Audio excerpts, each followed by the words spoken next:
గారిని బలవంతంగా పిలిపించి ఆమె మాట్లాడినప్పుడు మనం అది కూడా చూడొచ్చు, ఆ వీడియో కూడా చూడొచ్చు. ఆమె అటు ఇటు దిక్కులు చూస్తూ మాట్లాడింది. ఖచ్చితంగా జగన్మోహన్ రెడ్డి గారు బెదిరించారు లేదా వైసీపీ బెదిరించింది.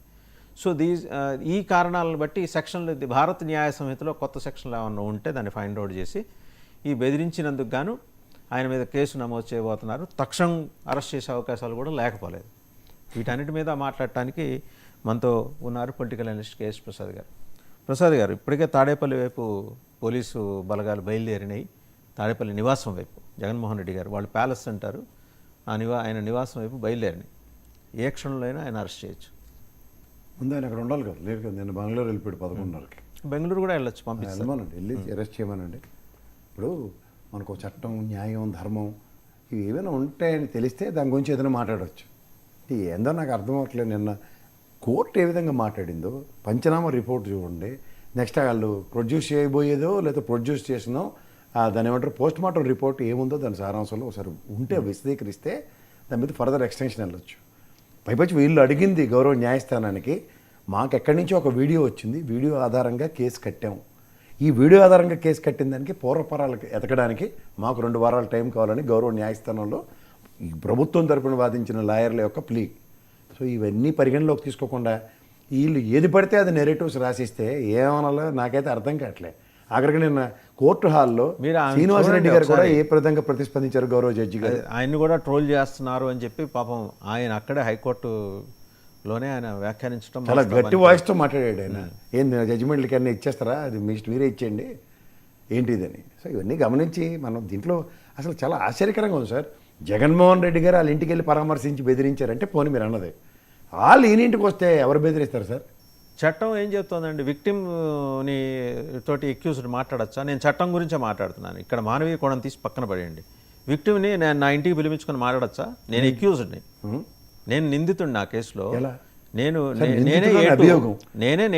ఫస్ట్ ఆఫ్ ఆల్ మీరు నన్ను ఎంత ఉటంకించినా నేను చెప్పేది ఒకటే, గౌరవ న్యాయస్థానం ఆయన నిందితుడి కింద పరిగణించలేదు. మీకు అర్థమవుతుందా? ప్రయాణికులకి ఈ విధంగా సెక్షన్స్ ఆపాదించవచ్చా? 105, 106 మీద చాలా కేటగారికల్గా పుట్ డౌన్ చేసింది కోర్టు. ఇది అభియోగాలు మోపబడిన ఈ చట్టాలు వర్తించవని చెప్పింది. ఇవేవి మీరు చదవకుండా వినకుండా నేను మాట్లాడితే ఏం చేయాలి? మీకు కూడా నేను ఆ జడ్జిమెంట్ కాపీ పంపించాను. జడ్జిమెంట్ కాపీ, దాంతోపాటు పంచనామా రిపోర్ట్ అన్ని చదివాను. అన్ని చదివినప్పుడు ఇప్పుడు ఒకటి బట్ చట్టం కూడా చెప్తోంది కదా, ఏమని?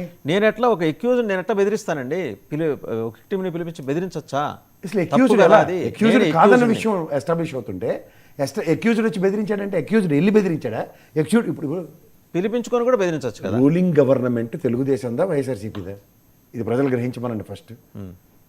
3 రోజులు బట్టి ఎంఆర్పిఎస్ వీళ్ళు కానీ లేదంటే ఎవరో ఒక 3 టీములు వెళ్ళి సెంగయ్య గారి ఫ్యామిలీతో మా నెగోసియేషన్స్ అప్పుడు చుట్టుపక్కల వాళ్ళు ఎలా ప్రతిస్పందించారో ఒకసారి ఆ వీడియోలు ఉంటే వేయండి, ఒకసారి కనుక్కోండి. లేకపోతే నేను ఎన్ని డౌట్ కనుక్కోకుండా నేనేం మాట్లాడాను? ఒకటి మీరు కనుక్కున్నారు, నేను కనుక్కున్నాను. ఆమె మాట్లాడినప్పుడు చూడండి, అదురుతూ బెదురుతూ మాట్లాడారు. అదే కదా తెలుగుదేశం చెప్తుంది. కాదండి, బెదిరించారు, ఆవిడ్ని బెదిరించి తీసుకొచ్చారు. ఆవిడ స్థాయి ఒక గృహిణి, చదువుకున్నారో చదువుకోలేదో కూడా తెలియదు. ఆవిడ పైపచ్చి ఒక విపరీతమైన బాధలో ఉన్న ఆవిడ దగ్గర ఒక క్రౌడ్ మాదరింగ్లో ఓ ప్రెస్ మీట్లే అడ్రస్ చేయలేని ఎంతోమంది నాయకులను చూస్తున్నాం, మాటలు తడబడుతూ.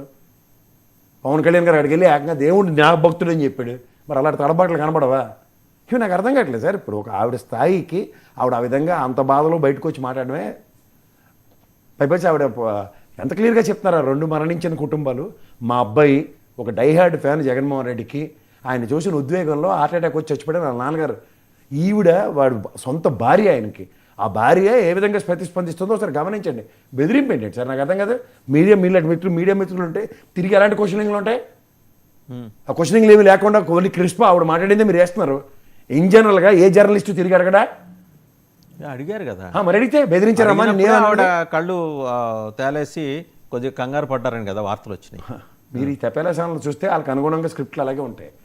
నాకు ఇవన్నీ అనవసరం సార్. ఆవిడ చెప్పింది అదంతా ఆవిడ ఒక డిఫరెంట్ యాంగిల్లో ఒకటి కొత్తది ఎస్టాబ్లిష్ చేసింది. నేను ఫ్రమ్ ద డే 1 నుంచి మాట్లాడుతుంది. అంబులెన్స్ లో జరిగిన పరిణామాలు. అంబులెన్స్ అనేది ప్రాణం ఇచ్చే వ్యవస్థ దగ్గర ప్రాణం పోయింది, ఎందుకు తీస్తారు అంబులెన్స్ లో? నేను అనట్లేదు సార్. ఆ కాన్సిక్వెన్సెస్ నాకు పోస్ట్ మార్టం రిపోర్ట్ వచ్చిన తర్వాత నేను ఖచ్చితంగా దాని మీద నేను విశ్లేషిస్తాను. మీకు క్వశ్చన్ చెప్పంటారా? ఫోరెన్సిక్ రిపోర్ట్ కూడా రెడీ అయింది కాన్ఫిడెన్షియల్గా. ఒక మరి పట్టాభి గారు తయారు చేసిన ఫోరెన్సిక్ లేదు, కాన్ఫిడెన్షియల్గా ఒక కొంచెం రూలింగ్ సెక్షన్స్ నుంచే ఉన్న ఇన్ఫర్మేషన్ అంటే అది బయటకు షేర్ చేయలేదు. కానీ ఆయన కారు కిందే పడి ఆయన కారు వాహనం నో కింద పడి నేను చెప్తున్నా చనిపోయారు. కదా, no they have not convinced. గౌరవ్ న్యాయస్థానం is not convinced. So that is okay, but report అయితే ఇలా వచ్చింది. నాకెందుకు సార్ అవన్నీ? report అయితే ఇలా సెన్స్ ఫర్ అస్. ప్రజలకు చెప్పవలసిన విషయం మీరు నన్ను పిలిచారు, నేను చెప్పాల్సింది ఒకటే. గౌరవ న్యాయస్థానం కారు కింద పడిన పరిణామాన్ని పరిగణలోకి తీసుకోలేదు నిన్న. ఎందుకు తీసుకోలేదంటే గౌరవ న్యాయస్థానానికి ఇచ్చిన పంచనామా రిపోర్టు, ఆ తదనంతర పరిణామాల్లో వీళ్ళు ఒక వీడియో ఫుటేజ్ని ఎస్టాబ్లిష్ చేయలేని నిస్సహాయ స్థితి. దానికోసం వీళ్ళు ప్లీ చేసుకుంది 2 weeks టైం. అండ్ రెండో ఆ అంశం మిగిలిన ఈ విషయాలన్నీ నెరేటివ్సే, చాలా నెగిటివ్ నెరేటివ్స్ని మీ ఇష్టం, మీరు ఎలా అన్వయించుకుంటారు. చాలా కీలకమైన అంశం. నేను ministry of home affairs and department of personal and training DoPT ఇక్కడి నుంచి రాష్ట్ర ప్రభుత్వానికి కమ్యూనికేషన్ వచ్చింది. ఎందుకు ఐపీఎస్లో రాజీనామా చేసి వెళ్ళిపోతున్నారు? వ్యవస్థల మీద ఈ దాడేంటి? న్యాయ వ్యవస్థల మీద ఈ దాడేంటి? కూటమి అంటే